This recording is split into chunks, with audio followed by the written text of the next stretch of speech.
One. Okay. So I wanted to go live to share this because I get asked this question all the time. Everybody starting a property management business usually has this challenge, unless they're already a broker. They need a broker's license. In a lot of states, you need a broker's license. And I thought I'd make a quick live video on this for those of you that are starting a property management business and you're trying to figure out or work out the broker legality or detail that you need to get in place. And so the big mistake that people make here, I'm going to change colors here. The big mistake that people make when getting a broker is that they go and create a business partnership and give out a percent sign.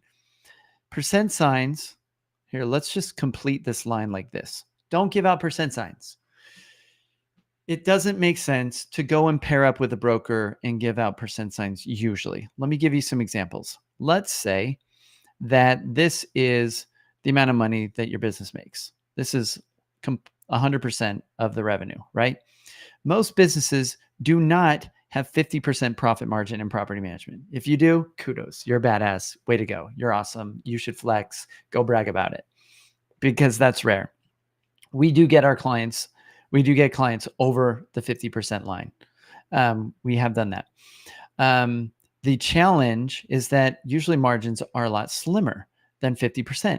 And let's say that you have maybe something smaller. Let's say it's a 10% margin, or let's say it's even 20%, right? Which would be a decent margin, right?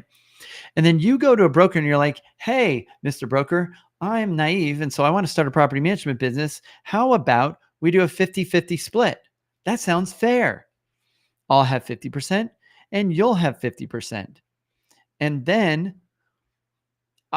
you don't negotiate well. And this isn't 50% of just profit. It's 50% of revenue, right? And so where are the expenses going to come from if both are getting 50%? Well, a lot of times it comes from your side. So you're like, okay, well, I've got all the expenses. So that like kills all of you have zero profit, right? That means you have to get to 50% profit margin just to give somebody else half of the business. And they get all the profit and you get none, right? That would be super stupid. Everybody can see this, right? That would be really dumb. Regardless of what the split is, generally, if you're giving a percentage, that's basically almost like giving ownership away to somebody else. You're giving them a piece of the business. So what my dad did when he started his property management business is he went and I call this strategy rent a broker. He basically went and said, hey, I'll pay you like some sort of flat fee. Like let's say it's $500 a month or $600 a month or something. I'll pay you this flat fee if you will just be my broker of record, sign some things occasionally, and I will protect your interests and make sure that I don't screw up your broker's license by doing something stupid. So you rent a broker, right?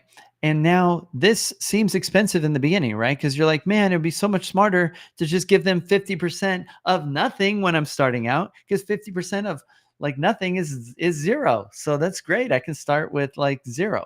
But this becomes a really big financial burden very quickly. For perspective, most franchises will do like 6 to 8%. Like that's like, let's draw a line here, like 6 to 8%.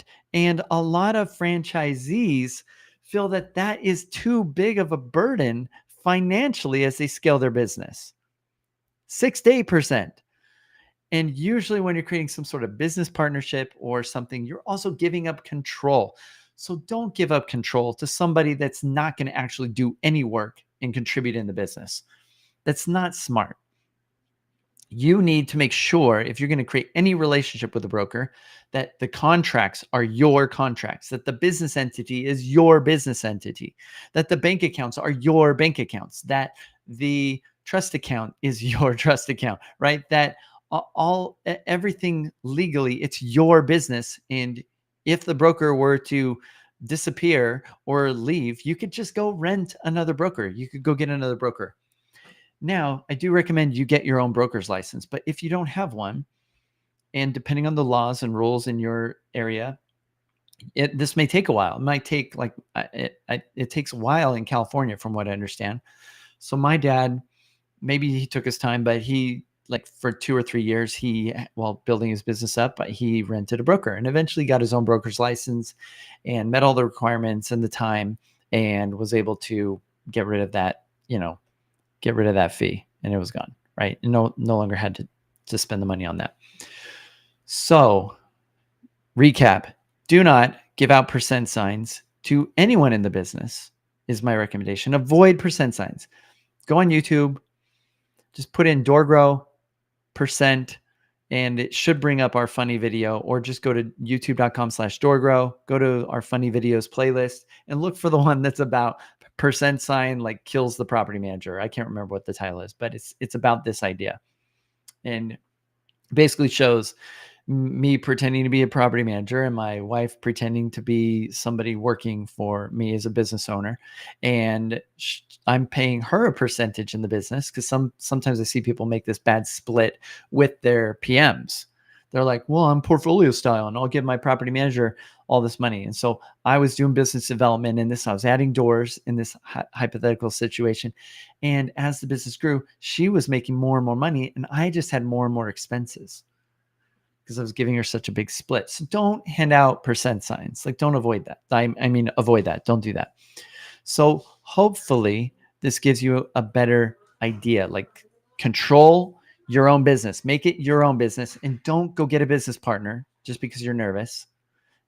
Come work with us at DoorGrow. We will help kill that nervousness. Like, just get some expert help and get some expert advice. And if you are starting a property management business, we have a program called Foundations, and we basically just give it away.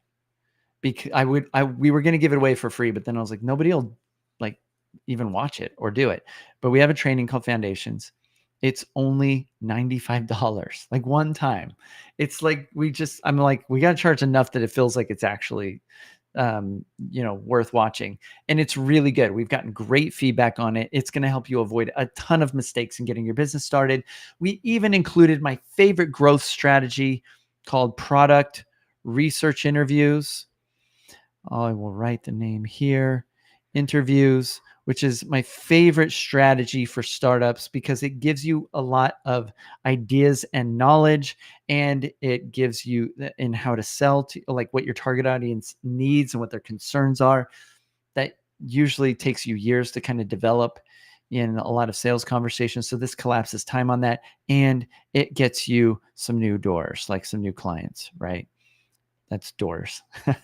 So it gets you new clients. So it really gives you both of these benefits.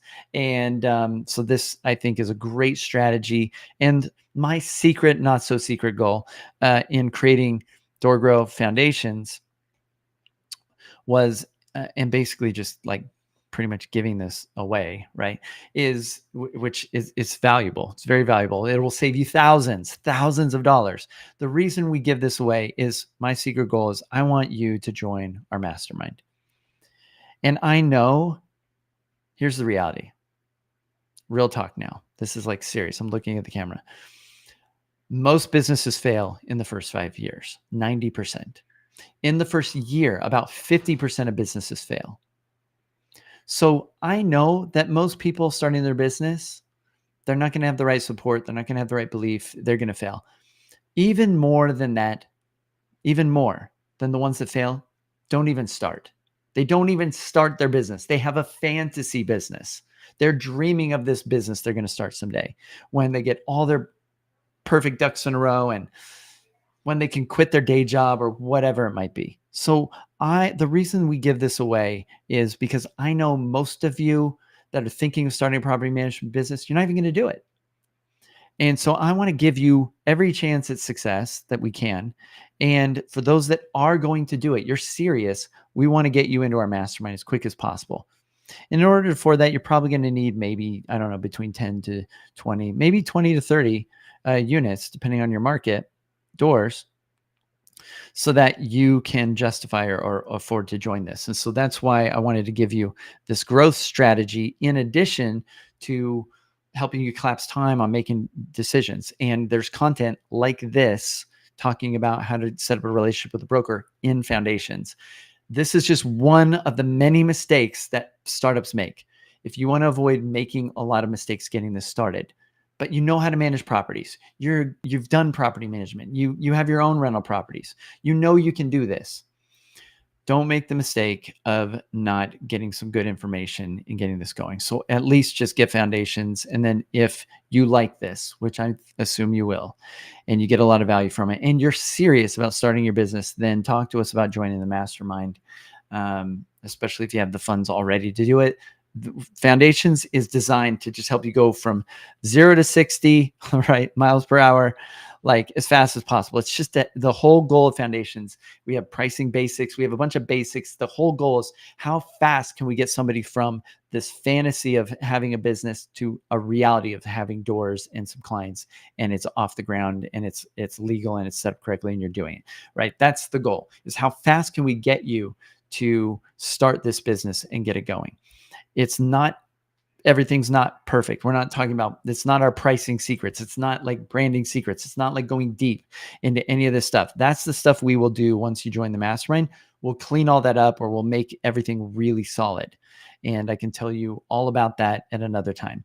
But this is everything you need to get the business just going so you can start making some money, because fantasy businesses generate $0, right? You need a reality business. And to go from fantasy to reality requires taking that scary initial step in which the fantasy has to die.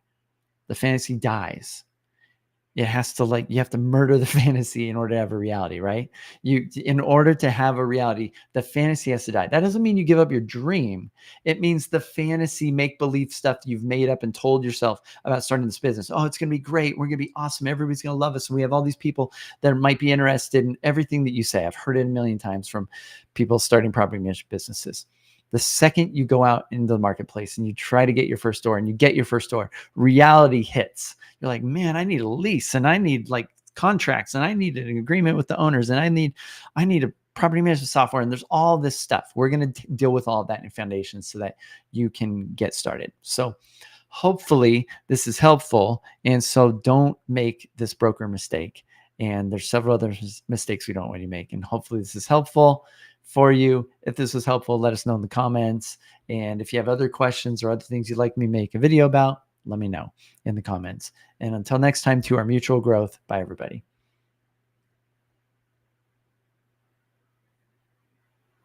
All right. I don't know how to stop this. How do I stop my live? All right. End stream. All right.